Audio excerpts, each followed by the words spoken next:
Hello दोस्तों, आज के वीडियो में हम लोग बात करेंगे कि यूडाइस पर बीआरसी से स्टूडेंट डेटा में क्या क्या आपसे मांगा जाएगा और किस किस चीज़ की मॉनिटरिंग होगी, उसके बारे में ही इस वीडियो में चर्चा किया जाएगा।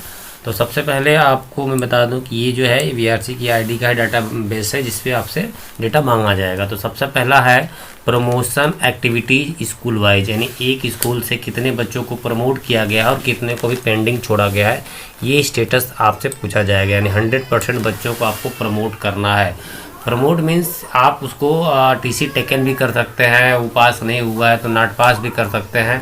मतलब उस जो प्रमोशन एक्टिविटी है उसमें आपको काम करना है। उसके बाद ड्रॉप बॉक्स स्टूडेंट लिस्ट, आपको ड्रॉप बॉक्स में जो स्टूडेंट पढ़े हैं उसकी लिस्ट भेजी जाएगी, उसके सापेक्ष आपके कार्य पूछे जाएंगे। इनरोलमेंट डिटेल क्लास वाइज, ये पूछा जाएगा कि प्रत्येक क्लास में आपका इनरोलमेंट किस प्रकार का है। Enrolment detail all class wise होगा, ऑल स्टूडेंट वाइज होगा।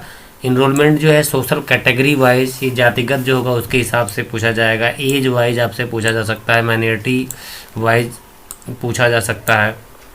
इनरोलमेंट जो है इम्पेयरमेंट वाइज पूछा जा सकता है, इम्पेयरमेंट वाइज पूछा जा सकता है। CWSN इनरोलमेंट जो हुए हैं उनके बारे में पूछा जा सकता है कि जो बच्चे CWSN के इनरोलमेंट आपके परिणापुर हुए हैं या आपने अपने विद्यालय में नाम किया है तो क्या उन्हें आप CWSN में ही यूडाइस पर दिखाए हैं या गलती से आपने छोड़ दिया है, तो इसके लिए पूछा जाएगा। इनरोलमेंट मीडियम ऑफ इंस्ट्रक्शन, आप कि मीडियम के अनुसार कि किस मतलब मीडियम में बच्चा पढ़ रहा है, हिंदी मीडियम इंग्लिश मीडियम, इसके वाइज आपसे पूछा जाएगा। इनरोलमेंट क्लास वाइज रिपीटर जो बच्चे होंगे इस पर आपसे डेटा मांगा जाएगा। BPL वाले कितने बच्चे, इस पे डेटा आपसे मांगा जाएगा। Student entry status school wise क्या है, इस पे डेटा भी आपसे मांगा जाएगा।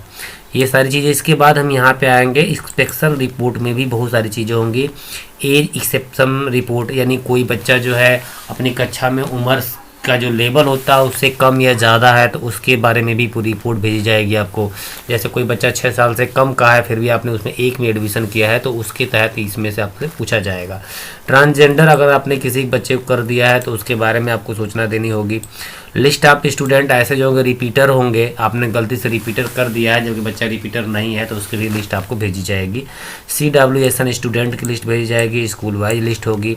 इसके बाद जो है लास्ट में आपका इनरोलमेंट वाला है, ये तो किस विद्यालय में कितने इनरोलमेंट हुए हैं ये डाटा आपसे पूछा जाएगा। और साथ में एक और डेटा आपसे पूछा जाएगा डुप्लीकेट का, कि बच्चे जो है वो आधार बेस पे कितने डुप्लीकेट हैं।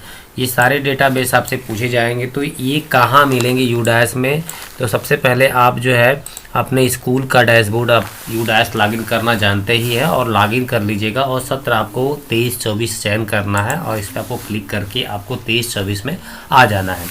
यहाँ देखिए सबसे पहले हम लोग बात कर लेते हैं ड्रॉप बॉक्स वाले पे। तो ये प्रोग्रेशन एक्टिविटीज़ है, इस पर हम क्लिक करेंगे तो हमें 3 बॉक्स मिलेंगे। अभी थोड़ा सा नेट स्लो है, देखिए 3 बॉक्स आ गए। पहला जो है प्रोग्रेशन मॉड्यूल है, इसकी सहायता से आप सारे बच्चों को प्रोग्रेस करते हैं या प्रमोट करते हैं या नाट पास करते हैं या रिपीटर करते हैं। तो ये सारी चीज़ें जो है वो इस वाले में मिलेगा, जैसा कि पिछले वीडियो में मैंने बता चुका हूँ।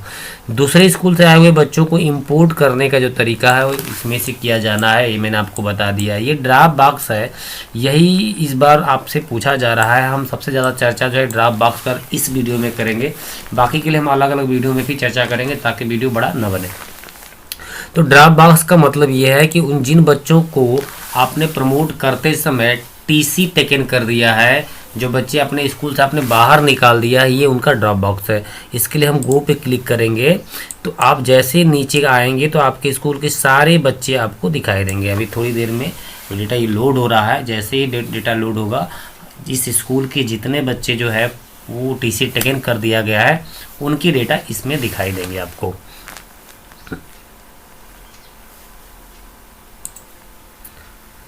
अब देखिए यहाँ सारे बच्चे की लिस्ट आ चुकी है, जितने बच्चों को आपने अपने स्कूल से टीसी टेकन किया है वो आपको यहाँ दिखा देगा। टोटल कितने बच्चों किया वो संख्या आपको यहाँ नीचे दिखाई देगी। 38 बच्चों को यहाँ से बाहर निकाला गया है, यानी टीसी टेकन कर दिया गया, जो बच्चा इस स्कूल को छोड़ के चला गया। अब इसी बच्चे पर आपसे बार बार डाटा मांगा जाए कि ये बच्चा कहाँ गया है, ये बच्चा अब तक इम्पोर्ट क्यों नहीं हुआ है। तो इसकी भी खोज अब आपको करना है और उस स्कूल से आपको बता देना है कि भाई हमारा बच्चा आपके स्कूल पे गया है, आप इसे इंपोर्ट कर लें। ये देखिए प्राथमिक 1 से 5 तक के जो स्कूल हैं उनके लिए ये समस्या है, क्योंकि उनको तो खुद इनपुट करना नहीं है, वो दूसरे स्कूल में ही बच्चे गए होंगे कक्षा 5 के जो पास हुए हैं। इसी तरह जो जूनियर के बच्चे हैं कक्षा 8 पास करके गए हैं तो किसी अलग स्कूल में गए होंगे, किंतु कक्षा 6 में जो बच्चे आए हैं उनको आपको इम्पोर्ट करना है। तो एक तरीका इंपोर्ट का यहाँ से भी होता है जो मैं आपको डायरेक्ट बता रहा हूँ। अगर आपके यहाँ बहुत सारे बच्चे, जैसे कक्षा 9 में आपका स्कूल है और आपके यहाँ कई स्कूलों से बच्चे आए हुए हैं, सारे बच्चों से पेन नंबर मांगना और बड़ा ही दुभर काम हो गया है, और बहुत से लोगों को पेन नंबर मालूम भी नहीं हो पा रहा कि वो लिखे कहाँ से दें। तो यहाँ 2 बातें मैं आपको बता दूँ। सबसे पहले तो आपने जिन बच्चों को बाहर किया है उनका पेन नंबर ये है, ये जो लाइन है ये पेन नंबर की है, इसी को बच्चा आपको मांगने आएगा। आप उस बच्चे के सामने जो है उसका लिख के दे देंगे तो वो अपने स्कूल से जाके अपना डेटा इंपोर्ट करा लेगा। लेकिन अगर आप टीचर हैं और आप ही को इंपोर्ट करना है तो आपको मैं तरीका बता रहा हूँ। जैसे मान लीजिए कि कोई बच्चा मेरे यहाँ है, वो U- कोड इससे मेरे पास आया है 7301 से। यहाँ पे हम जब जिस विद्यालय का U- कोड यहाँ लिख के आप सर्च मारेंगे तो उस विद्यालय का डेटा आपको यहाँ मिल जाएगा। देखिए यहाँ विद्यालय का नाम लिख के यह आ गया स्कूल डिटेल में। और अब इस स्कूल के जितने बच्चे अभी पढ़े हुए हैं ड्रॉप बॉक्स में ये आपको लिस्ट दिखा देगा। इसमें से जो बच्चा आपके यहाँ आया है उस बच्चे को आप इंपोर्ट कर सकते हैं। जैसे मेरे यहाँ एक मैं बच्चे को दिखा रहा हूँ, इसमें से खोज के थोड़ा सा बता देता हूँ कि जैसे मेरे यहाँ एक बच्चा रोहित करके है 2352 जिसका है, और मैं इसको उसमें खोज लेता हूँ। अगर वो मिल जाता है तो मैं आपको एक इंपोर्ट करके दिखाता हूँ। तो इस पन्ने पे जो है रोहित नामक कोई बच्चा नहीं है, तो मैं अगले पन्ने पे जाके देखूँगा।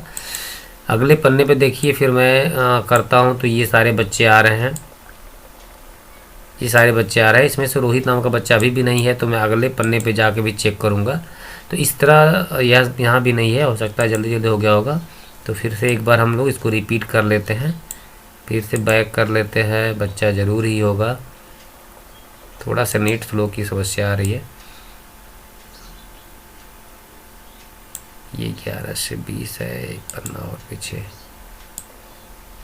हाँ देखिए ये रोहित नाम का बच्चा जो है, ये बच्चा मान लीजिए कि हमारे विद्यालय में, इनके विद्यालय से आया है कक्षा 6 में। तो अब आपको इंपोर्ट वाले सेक्शन में नहीं जाना है, आपको यहीं से इंपोर्ट कर देना है। ज़्यादातर लोग तो सोच रहे हैं कि अब यहाँ से पेन नंबर को हमको लिखना है फिर वहाँ जाके इंपोर्ट करना है। नहीं, ऐसा नहीं करना है भाई, आप यहाँ से भी इंपोर्ट कर सकते हैं। इंपोर्ट पे आप क्लिक करेंगे, बच्चे का पेन अपने आप आ जाएगा। सिर्फ आपको डेट ऑफ बर्थ लिखना है। आप डेट ऑफ बर्थ जो है, बच्चे का डेट ऑफ बर्थ जो है वो आप इसको लिखिए और इसके बाद आप उसको इंपोर्ट कर लीजिए। देखिए ये बच्चे का डेट ऑफ बर्थ है, मैं इसको इंपोर्ट करूंगा। अगर ये बच्चे का डेट ऑफ बर्थ सही होगा तो दिखा देगा। आप देखिए यहाँ पे बच्चे का पूरा डिटेल यहाँ पे दिखा दिया कि नहीं बच्चा ये जो है इंपोर्ट होके आया है, और नाम उम सब लिख लिया है। आप इसको पूरी तरह मिला लीजिए कि हाँ ये वही बच्चा है। अगर ये बच्चा आपका वही है, सही है सब कुछ, तो आपको क्या करना है कि नीचे आना है, कक्षा का चयन करना है कि बच्चा किस स्कूल में आया है, किस सेक्शन में आया है और किस डेट को आपके यहाँ आया है। ये करके आप क्या करेंगे, उसको इंपोर्ट कर लेंगे। ठीक है, 2023 में ये बच्चा हमारे यहाँ अप्रैल में ही आ गया था, तो हम इसको जो है 3 अप्रैल को हमारे यहाँ इंपोर्ट कर देंगे और ये बच्चा सक्सेसफुली हमारे यहाँ इंपोर्ट हो गया। बस इतना ही करना है आपको।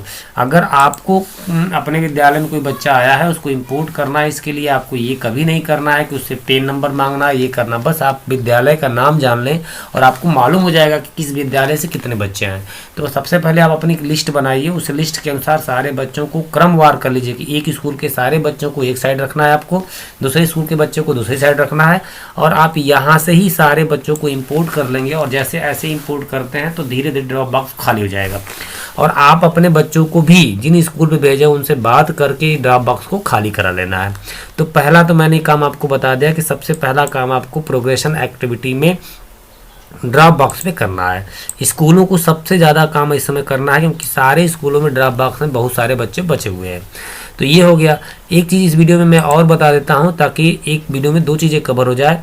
ये जो ऑप्शन है ये डुप्लीकेट रिकॉर्ड का है, तो इसको आपको क्लिक करना है और इस पर क्लिक करने के बाद आपको डुप्लीकेट बच्चों का डेटा आपने सर्च मार लेना है कि आपके विद्यालय में कितने बच्चे डुप्लीकेट है। तो पहला है सेक्शन वाइज पे क्लिक करना है, सर्च करना है। बच्चा होगा तो दिखाई देगा, नहीं तो नहीं दिखाई देगा। बच्चा नहीं दिखाई दे रहा है तो भी आप उसको टेंशन लेने की जरूरत नहीं, समथिंग वेंट रॉन्ग, कोई बात नहीं, बच्चा नहीं है। हम फिर क्लास वाइज चेक कर लेंगे, इसमें भी नहीं दिखाएगा क्योंकि है ही नहीं तो दिखाएगा कहाँ से। फिर इसमें भी अगर नहीं दिखा तो आपको क्या करना है कि सारे पर चेक करना है। अंत में आप आधार डुप्लीकेसी भी चेक कर लीजिए कि इसी आधार का कोई बच्चा,